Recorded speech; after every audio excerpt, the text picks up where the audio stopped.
अंग्रेजों के खिलाफ लड़ी गई आजादी की लड़ाई कई वर्षों तक चली। इस दौरान अलग अलग वाक़ये हुए, कई छोटी बड़ी घटनाएं हुई जो इतिहास में दर्ज हो गईं। आजादी के सफर में 9 अगस्त के महत्व को बिल्कुल दरकरार नहीं किया जा सकता, जब काकोरी के शेरों ने अंग्रेजी हुकूमत की जड़ों को हिलाकर रख दिया था, जिन्होंने बता दिया था कि भले ही हम गिनती में कम हैं, लेकिन हमारे इरादे गोरों को देश से भगाने में सक्षम हैं। फरवरी 1922 जब राष्ट्रपति महात्मा गांधी ने चौरी चौरा कांड के असहयोग आंदोलन को वापस लिया, तब एक नई पीढ़ी को काफी झटका लगा था, क्योंकि बड़ी उम्मीदों के साथ देश में एक बड़ी संख्या में लोग इस आंदोलन के साथ जुड़ गए थे। इसी के साथ एक नई घटना की नींव पड़ गई थी, जिसे इतिहास में काकोरी कांड के नाम से जाना जाता है। इस घटना ने अंग्रेजों को बड़ा परेशान किया और एक संदेश पहुंचा दिया कि हिंदुस्तानी क्रांतिकारी उनसे लोहा लेने के लिए हर तरह के तरीके अपना सकते हैं। काकोरी कांड के लिए हमेशा राम प्रसाद बिस्मिल, अशफाक उल्लाह खान, राजेंद्र नाथ लाहिड़ी, ठाकुर रोशन सिंह समेत कुल 10 क्रांतिकारियों को याद किया जाता है। यानी काकोरी कांड को अंजाम देने वाले में अधिकतर लोग हिंदुस्तान रिपब्लिक एसोसिएशन यानी काकोरी कांड को अंजाम देने वालों में अधिकतर लोग हिंदुस्तान रिपब्लिक एसोसिएशन से जुड़े थे, जिनमें से कुछ को बाद में इस मामले के लिए फांसी भी हो गई। इस पूरे कांड के दौरान जर्मनी के माउजर का इस्तेमाल किया गया। करीब 4000 रुपए लूटे गए थे। 9 अगस्त 1925 को हुई इस घटना के ऊपर शहीद आजम भगत सिंह ने काफी विस्तार से लिखा है। उन दिनों छपने वाली पंजाबी पत्रिका कीर्ति में भगत सिंह ने एक सीरीज शुरू की थी, जिसमें वो काकोरी कांड के हीरो का परिचय पंजाबी भाषा में लोगों से करवाते थे। इसके अलावा उस पूरी घटना से जुड़ी बातें साझा करते थे। अपने कई लेखों में भगत सिंह ने कीर्ति में काकोरी कांड से जुड़े सभी 10 मुख्य और अन्य साथियों का जिक्र किया है। साथ ही उनका पूरा परिचय भी लिखा है। इनमें सचिंद्र नाथ सान्याल, राम प्रसाद बिस्मिल, राजेंद्र नाथ लाहिड़ी, रोशन सिंह, मनमथनाथ गुप्ता, जोगेश चंद्र चटर्जी, गोविंद चड़कार, सुरेश चंद्र भट्टाचार्य, राजकुमार, विष्णु सड़ा दुबलीस, राम दुलारे, अशफाक उल्लाह खान के बारे में लिखा गया है। मई 1927 को काकोरी के वीरों से परिचय नाम के लेखक में उस किस्से के बारे में भगत सिंह ने लिखा है। 9 अगस्त 1925 को काकोरी स्टेशन से एक ट्रेन चली। ये करीब लखनऊ से 8 मील की दूरी पर था। ट्रेन चलने के कुछ ही देर बाद उनमें बैठे 3 नौजवानों ने गाड़ी रोक दी। उनके ही अन्य साथियों ने गाड़ी में मौजूद सरकारी खजाने को लूट लिया। उन 3 नौजवानों ने बड़ी चतुराई से ट्रेन में बैठे अन्य यात्रियों को धमका दिया था और समझाया था कि उन्हें कुछ नहीं होगा, बस चुपचाप बैठे रहें। लेकिन दोनों ओर से गोलियां चल रही थी और इसी बीच एक यात्री ट्रेन से उतर गया और उसकी गोली लगकर मौत हो गई। इसके बाद अंग्रेजों ने इस घटना की जांच बैठा दी।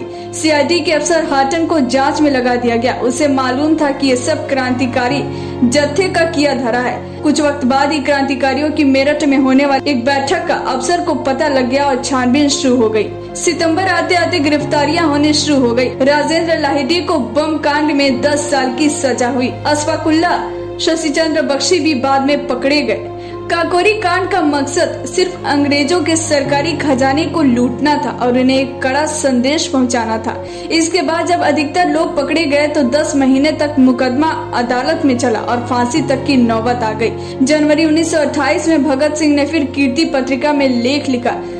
17 दिसंबर 1927 को राजेंद्र नाथ लाहिड़ी को गोंडा में, 19 दिसंबर को राम प्रसाद बिस्मिल को गोरखपुर, अशफाक उल्लाह खान को फैजाबाद, रोशन सिंह को इलाहाबाद की जेल में फांसी दे दी गई। सुनवाई कर रहे सेशन जज हैमिल्टन ने कहा था कि ये सभी नौजवान देशभक्त हैं। भले ही इन्होंने अपने फायदे के लिए कुछ न किया हो, लेकिन अगर ये जवान कहें कि वो अपने किए का पश्चाताप करेंगे तो सजा में कुछ रियायत दी जा सकती है। लेकिन अंग्रेजी हुकूमत के आदेश पर फांसी दे दी गई।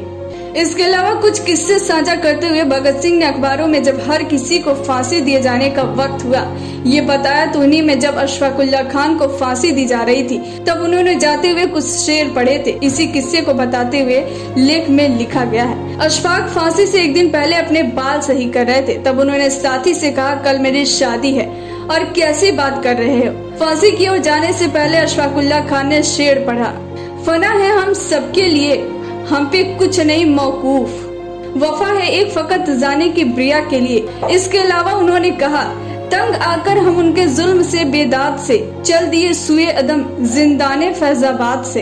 अशफाकुल्लाह खान से इतर जब राम प्रसाद बिस्मिल को 19 की शाम फांसी दी गई तब वो बड़े जोर से वंदे मातरम और भारत माता की जय के नारे लगाने लगे। उसी वक्त राम प्रसाद बिस्मिल ने कहा, मालिक तेरी रजा रहे और तू ही तू रहे, बाकी मैं न रहूं न मेरी आरजू रहे, जब तक कि तन में जान रगों में लहू रहे, तेरी ही जिक्र याद तेरी जुस्तजू रहे।